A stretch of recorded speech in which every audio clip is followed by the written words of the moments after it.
Last week I promised a Leviticus sermon.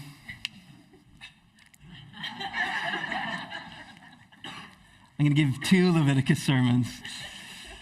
A while ago, I was just down the street at Sacred Heart Church there, the Catholic Church, and I was visiting Father James and just getting to know him. I think it was when I first moved out here. And he was showing me around the building and the different places where they gather there. And he showed me this one little room just off the hall, and it was the room where he kept his clothing. And as the priest in the Catholic Church, they have special clothing that they put on. And so he's showing me this room. He's like, this is where I put on these clothes before I go and do the priestly thing. And I said, in my ignorance, I said, oh, it's kind of like a green room. It's kind of like a green room. Because I used to do musical theater and stuff. I was like, oh, it's like a green room. And Father James is very gracious. But he said, it's sacrosanct. Meaning holy of holies, meaning, no, Ben, it's not a green room. So I appreciated his grace. Now, in kind of the Pentecostal tradition, we don't necessarily have holy objects or holy spaces in that sense. But I think, that little interaction just kind of reminded me of this fact that the idea of holiness or sacredness is one that I think for a lot of us is a little bit foreign. Does anyone kind of agree with that? Like, the idea of something sacred? Like, we don't have a lot of things like that I can maybe think of maybe like a tombstone or something. Like, I don't want to touch that. That's kind of sacred or something. But we don't have a lot of objects, or we don't have a lot of grid for that kind of a thing.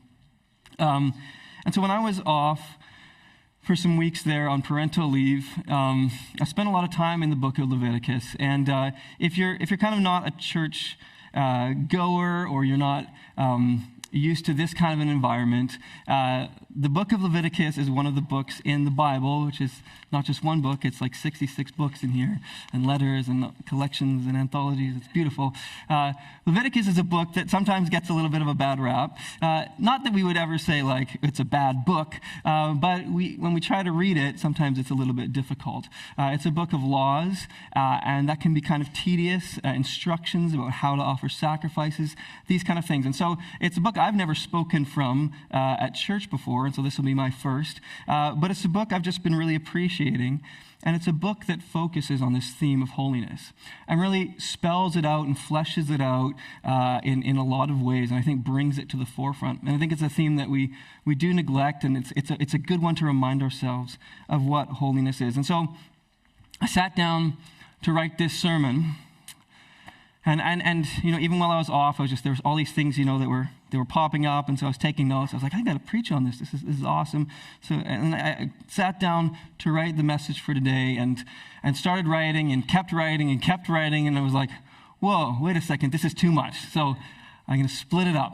I'm going to do part 1 today, and then I'm going to do a part 2 next time I preach in a few weeks, which I think is kind of cool, because Pastor Rob is doing a 2-part message on clean and unclean, which, as you're going to hear this morning, is actually going to tie in. So it's going to be cool. God's going to be speaking from all the angles, and we're going to be built up. So that's kind of fun. Okay. So today, then, I want to look at a story from the Old Testament that kind of just throws holiness right into our faces. And I think should make us kind of pause to consider what it means. And then next week, I want to look a bit more about what holiness, or not next week, because I'm not preaching next week. 3 in a row. Next time I preach, I'm going to share on what holiness means for our lives. There's this part later in Leviticus that says, hey, be holy as I am holy. And so what does that look like? But this week, I want to look at this story. It's a story that doesn't make it into the children's Bibles. There's some of these stories, right? It's the story of 2 brothers named Nadab and Abihu, sons of Aaron, and they've just been ordained as priests of the Lord, priests of Yahweh. And Leviticus has just kind of told us all about how to do the different sacrifices. It's told us about this ceremony now for consecrating, for sanctifying the priests for their work, which is going to be in this holy tent where they worship, they sacrifice animals and worship God and incense and bread and all these things. And so they've just gone through this whole process, elaborate ritual process, to ordain the priests to Yahweh. Moses has been this great prophet who God has spoken through, who's gone up the mountain and met with God in the fire and cloud, and he's come down, and now they're ordaining this priesthood, and it's going to be Moses' brother Aaron and his sons, his 4 sons, 2 of whom are Nadab and Abihu. And so all that has happened. They've gone through this ritual to become holy priests of Yahweh in this sacred tent, the tabernacle. They've prepared the sacrifices, and then in verse 23, the glory of the Lord, the glory of Yahweh appears. Are you ready? I'm going to start in, chapter 9, verse 23. Leviticus chapter 9, verse 23, and then we're going to go into chapter 10. And I do this often when I read, when you see Lord, all capitals, that's kind of the substitute for the divine name, which is Yahweh, the one who is always. And so I'll be saying Yahweh, even though it says Lord up there. But let's read this. Moses and Aaron then went into the tent of meeting. When they came out, they blessed the people, and the glory of Yahweh appeared to all the people. Fire came out from the presence of Yahweh and consumed the burnt offering and the fat portions on the altar. And when all the people saw it, they shouted for joy and fell face down. Aaron's sons, Nadab and Abihu, took their censers, put fire in them, and added incense, and they offered unauthorized fire before Yahweh, contrary to his command. So fire came out from the presence of Yahweh and consumed them, and they died before Yahweh. Moses then said to Aaron, "This is what Yahweh spoke of when he said, 'Among those who approach me, I will be proved holy. I will be hallowed. I will be shown holy. In the sight of all the people, I will be honored.'" Aaron remained silent. Moses summoned Mishael and Elzaphan, sons of Aaron's uncle Uzziel, and said to them, "Come here, carry your cousins outside the camp, away from the front of the sanctuary." So they came and carried them, still in their tunics, outside the camp, as Moses ordered. Then Moses said to Aaron and his sons Eleazar and Ithamar, "Do not let your hair become unkempt. Do not tear your clothes, or you will die, and Yahweh will be angry with the whole community. But your relatives, all the Israelites, may mourn for those Yahweh has destroyed by fire. Do not leave the entrance to the tent of meeting, or you will die, because Yahweh's anointing oil is on you." So they did as Moses said. Then Yahweh said to Aaron, "You and your sons are not to drink wine or other fermented drink whenever you go into the tent of meeting, or you will die. This is a lasting ordinance for the generations to come, so that you can distinguish between holy and common, between the unclean and the clean, and so you can teach the Israelites all the decrees Yahweh has given them through Moses." So we'll have to ask the kids' church leaders, like maybe they taught the kids that same story this morning. Wouldn't that be cool? It's probably not, hey? I started the story in chapter 9 for a reason. The people have seen the glory of Yahweh up on Mount Sinai. Fire. They're terrified. How will that glory, though, live among them? And that's a lot of what the book of Leviticus talks about. And it says there's these sacrifices, these rituals, they're going to be ordaining the priests, there's these guidelines so that the glory of Yahweh can live in the midst of the people, set apart within their midst in holiness.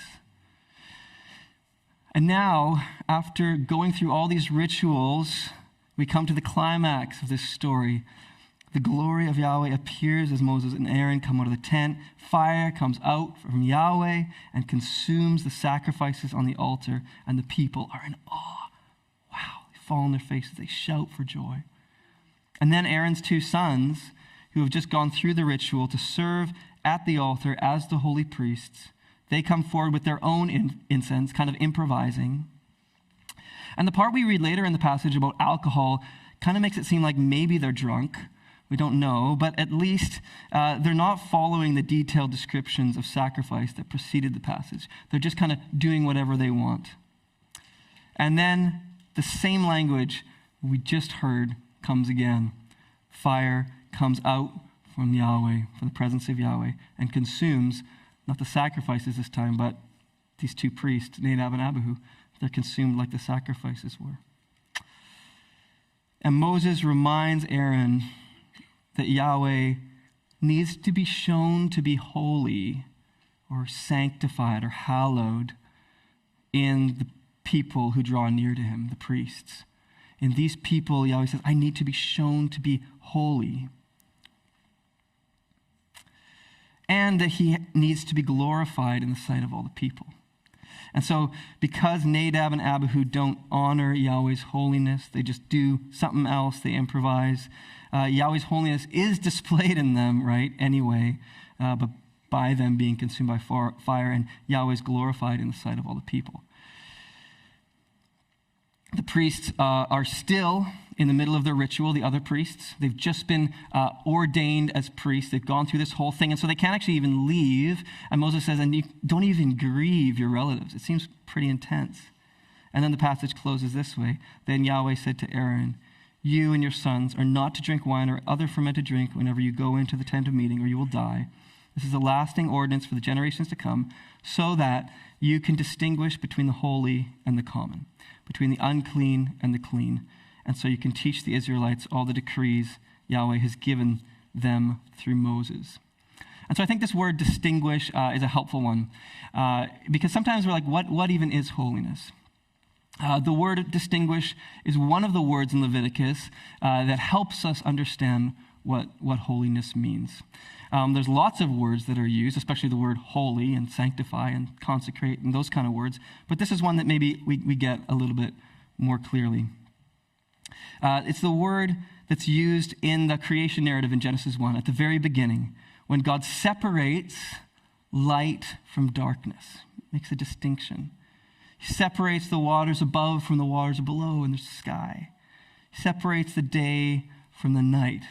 This is the kind of thing that holiness is talking about, this separation, this distinctness. And I think often, I don't know about you guys, you can tell me, but I think when I hear the word holy, I can kind of flatten it out to mean something like good. Yeah? You can be like, well, holy means good. You know, I need to be holy, so I need to be like good. And there's truth to that, and we'll look at that in this talk and in the next talk. But the basic sense of holiness isn't just goodness. It's more about being set apart. One of the dictionaries I looked at of the Hebrew word for holy, it gives this word for the word, this English kind of translation, apartness. Apartness. I like that. I don't know if it's a real word, but I liked it. Set apart. The priests are supposed to show a distinction between the holy and the common, between the clean and the unclean. That's part of their role. And that happens at a lot of levels. So there's the most holy place, the sacrosanct place, the Holy of Holies. And there only the high priest can go. It's where the Ark of the Covenant is.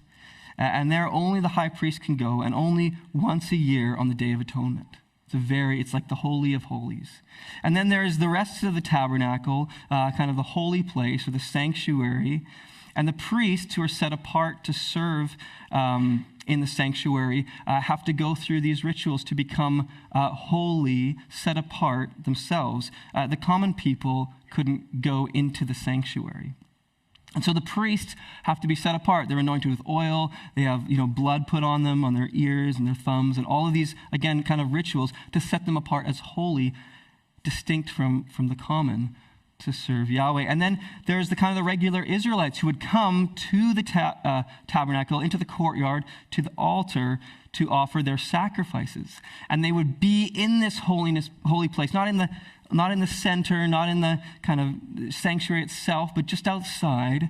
And in order to come there, they would need to be not, consecrated like the priests, but they would need to be clean. And so there were all these other laws between clean and unclean. And If you want to know more about these laws, you can read Leviticus, because for several chapters after this chapter, we learn a lot about the clean and unclean laws. So here's a few. There are clean and unclean foods. There are skin conditions that make you unclean. There are conditions with bodily secretions that make you unclean. Houses can be unclean if there's mold in them. And even something like childbirth can make you temporarily unclean. And that section ends in Leviticus 15:31. And I realize I put this verse there and I don't think I gave you the reference, so my bad. But Leviticus 15:31, you can write it down. It said, "You must keep the Israelites separate from things that make them unclean, so that they will not die in their uncleanness for defiling my dwelling place, which is among them." So the Israelites themselves, they would become unclean, like of necessity from time to time, but when they were unclean, they couldn't go into toward the tabernacle to offer sacrifices. They had to be clean when they came there. And so just as the priests need to be holy to approach their duties, the people need to be clean to offer sacrifices. So again, you have to distinguish holy and common, clean and unclean. And here's the interesting thing about these chapters, I think, is that none of these things are like moral things. It's not like good and bad, right and wrong. The priestly clothes didn't make the priests more righteous than the rest of the people, right? The people with skin diseases, they weren't doing anything wrong. Mold isn't malicious, right? Well, I don't know, maybe it is. Something like childbirth is a really good thing, but there was still uncleanness associated with it. And then there's a list of unclean foods, and it's really clear when you read it that there's nothing inherently wrong with these, but God says, these are going to be unclean for you to set you apart as a people. So the importance is that the people would be ritually distinct. People would be ritually clean, and the priests would be ritually holy. It's interesting. And so there's a lot of information, but I think it's helpful to get an idea of what's going on in this book. And when we hear that, and when we read that, my question, and maybe yours, could be, why? Why? I think we can read chapters like this and say, wait, what? Why is there such a big emphasis on being distinct? Actually, we might even feel offended because we tend to value things like togetherness, not separation. We tend to value things like inclusivity, not like hierarchy and these levels where you can't approach. So why this big emphasis? Why is it so serious that 2 priests actually died because they didn't get on board? C.S. Lewis is one of my favorite authors, and he wrote a book that I'm rereading now with some friends called Miracles. And in the book, he describes 2 different kind of views of reality.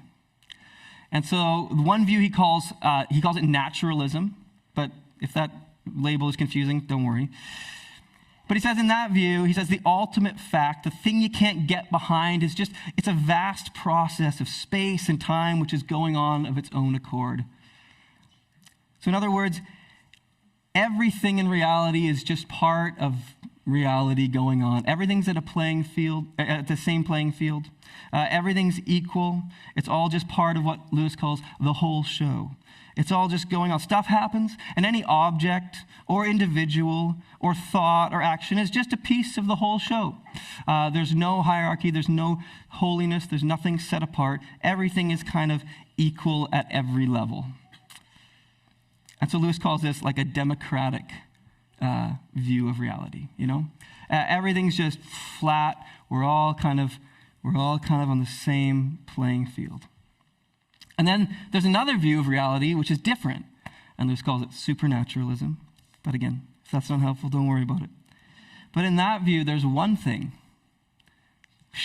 Grab this.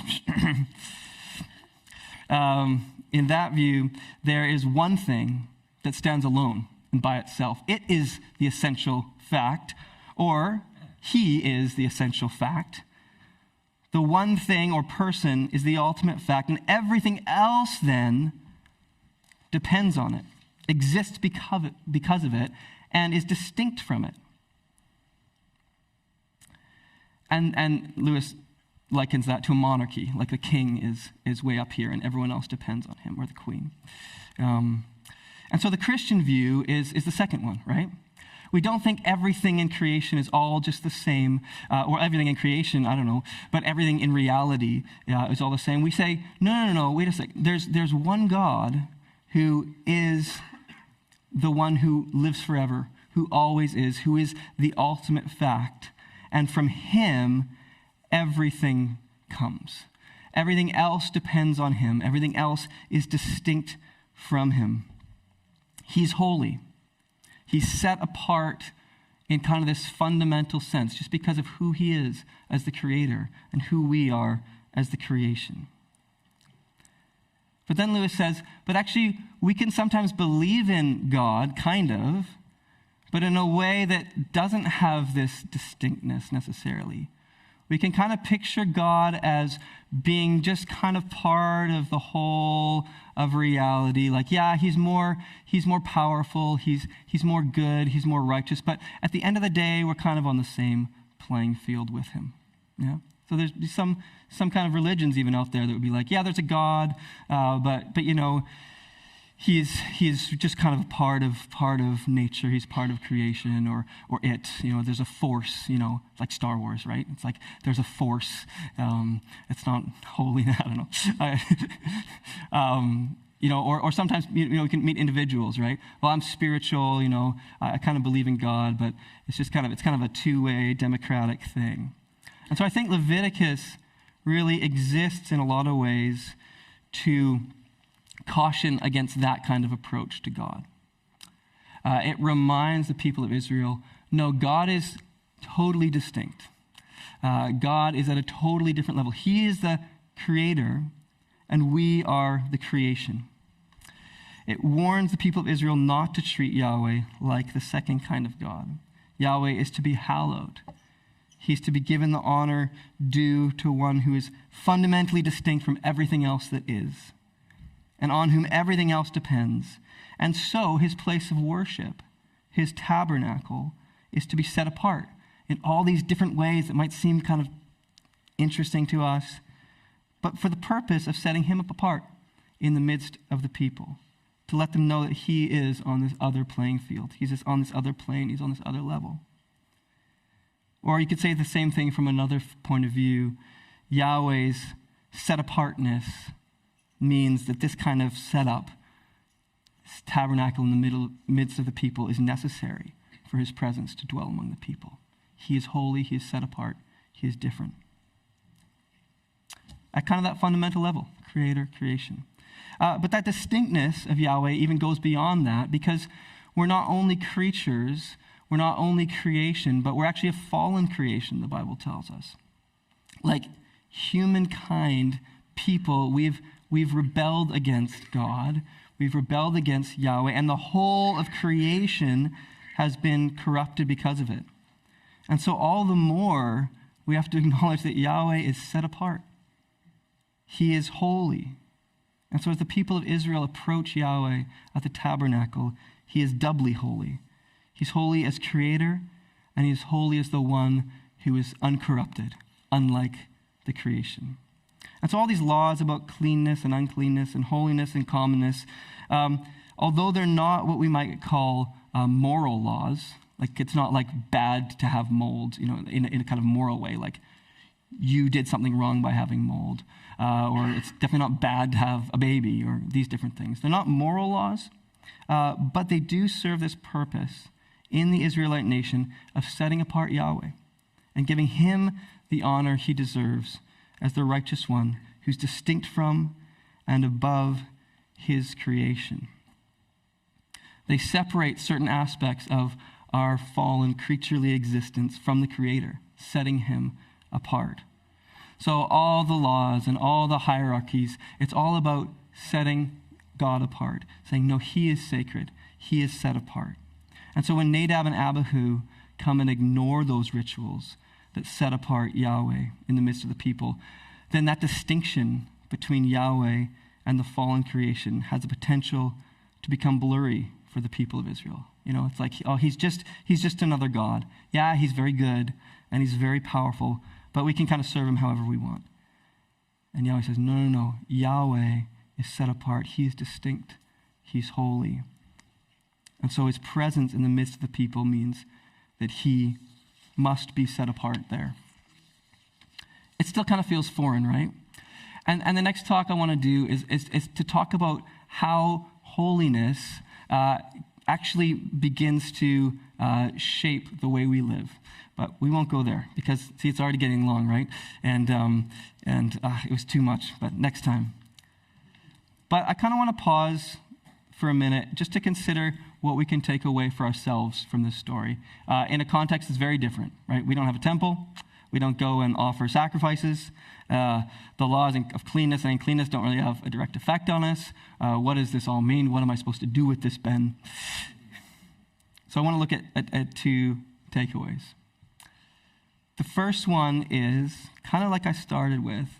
I think that we can be in danger of making Yahweh out to be the second kind of God. The God who might be amazing and wonderful and powerful, but at the end of the day is kind of on the same playing field with us. You know, we're like, yeah, he's good, I love him, but if things go wrong, well, I might do something else. But he is at a totally different level. He is the one who is set apart. Leviticus reminds us that God is fundamentally distinct from us, that he's holy, he's set apart as creator, and he's set apart as the righteous one. And that should fill us with an awe and a reverence of who he is. And it should fill us with that awe and reverence, especially as we consider the second takeaway that I'm going to share. Because Yahweh was magnificent and holy up on the mountain, but when he came in, his presence into the tabernacle, that's when the people got really pumped and shouted and fell down on their faces. So, the second takeaway is this, that the holiness of God makes his incarnation, his becoming a man, and his ministry and his death and resurrection in the person of Jesus absolutely astonishing. And so beautiful. So, again, though Leviticus might seem kind of harsh to us, it also describes an incredible event, the story we just read. The presence of this holy God that we've been talking about dwelt in the midst of the people of Israel. Although the place of his presence was kept distinct ritually, it was still astonishing that his presence was able to dwell in the midst of this people. A holy God in the midst of this creation, but also even corrupted creation. That's why they all shouted for joy. That's why they fell down on their faces when the glory of Yahweh appeared and fire consumed the sacrifices. Wow, God, the holy God, has come and made his dwelling among us. But how much more astonishing is the fact that the holy God, the same holy God, took on a human body, became a part of his creation, making holy the common and walking among us. As the Gospel of John puts it, the Word became flesh and made his dwelling among us. We have seen his glory, the glory of the one and only Son, who came from the Father, full of grace and truth. Sounds exactly like Leviticus, doesn't it? But here, the Holy One came and made his dwelling among us, becoming one of us, and we have seen his glory, not in cloud of fire, not in a tabernacle, but in a person, a human being full of grace and truth. And then to add to the astonishment is Jesus' ministry. Pastor Rob shared a couple weeks ago from the Gospel of Mark these stories of unclean and clean. And he shared these two stories about when Jesus healed a leper and healed a woman with a flow of blood that continued to flow for a long time. And one of the things that struck me this time when I was reading through Leviticus is that there weren't actually a lot of things in Leviticus that could make you unclean for a long time. I was like, oh, there's actually not a lot of things. There are lots of things that can make you clean for like a day, or maybe a week, or maybe a couple of weeks, but there weren't a lot of things that could make you kind of unclean indefinitely. In fact, there are kind of two things. One is certain skin diseases that as long as it stayed with you, you were unclean and you couldn't go into the tabernacle. And the other one is bodily secretions that continued for a long time that were abnormal. And as long as that continued, you couldn't go into the tabernacle. And so there's some real intention then when we come to the Gospels on the part of Jesus and the Gospel writers, where we read about a leper and a woman who continued to bleed coming to Jesus and Jesus healing them or Jesus making them clean. Normally, a person who touched someone who was unclean would become unclean for a short time as well. But Jesus, the Holy One in our midst, starts changing things around. He starts reversing the effects. The Holy One touches the unclean and makes them clean. Wild. And then there's the pinnacle of this same work. The Holy One, Jesus, dies.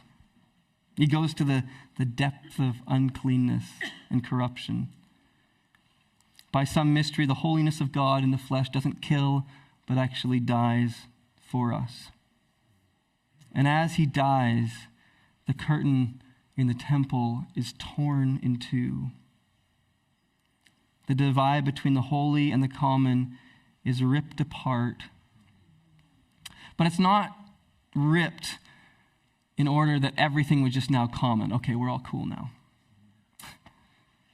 It's torn apart to continue the same work that Jesus did in his ministry, to make the unclean clean, to make the fallen holy. And Jesus rises again and sends his Holy Spirit into men and women in order to bring us into his holiness. Of course, that kind of fundamental distinction between creation and creature, we're never going to change that, and we don't want to. I don't want to. God's always going to be far above us and distinct from us in his essence, in who he is, in his nature. But through Jesus' death and resurrection, we are brought into his holiness, not as kind of fellow gods, but as priests and temples. Those are some of the language the New Testament uses, because he makes us holy from the inside out, and he sends his Holy Spirit to dwell in us. And one day, he says in Romans 8, the creation itself will be liberated from its bondage to decay and brought into the freedom and the glory of the children of God. The Holy One comes and takes on our form, makes the unclean clean, dies, and makes the common holy. And will do so for the whole of creation. It's a beautiful story. And when we get the holiness and we get the picture of Leviticus, I think it hits home that much deeper. This holy God coming and making us holy. So a couple of responses just this morning. We'll have a time just to reflect. We always want to do this at the end of our time together because there's lots that's happened. I think of even just from the beginning, announcements, worship, scripture, so many things going on. And then, of course, hearing this. So we just want to spend a few minutes for you to just pray and reflect. And so a couple responses. The first is just to worship, to stand in awe, to acknowledge God's holiness, his distinctness, in his essence and in his goodness, to say, you are good, and to thank him that he loved us enough to bring us into his holiness. Not just when we were unclean, but when we were fallen and sinful and his enemies. So I invite you to do that, to worship him and thank you. I think we're actually singing this Only a Holy God song. No, it's the other one, Holy Forever. Yeah, so just lift him up and say, you are so good. You are the Holy One. And be in awe of what he's done. And the second response is more specific. It's if maybe you're here and you don't know Jesus. And maybe this kind of idea of holiness is foreign. But as we've kind of sat there for a bit and you've listened and you're saying, wow, that God came and loved me. I want to invite you to respond. God is holy. He's set apart. As C.S. Lewis says in one of his children's books, he's not a tame lion, right? But he wants to do something amazing in you. He wants to cleanse you and bring you into his holiness and fill you with his Holy Spirit. And there's nothing that you've done that can disqualify you. He's the Holy One who came into our mess to bring us into his holiness. So I invite you, if that's you, just maybe like kneel down this morning and just say, God, I give you my life. Come fill me with your Holy Spirit.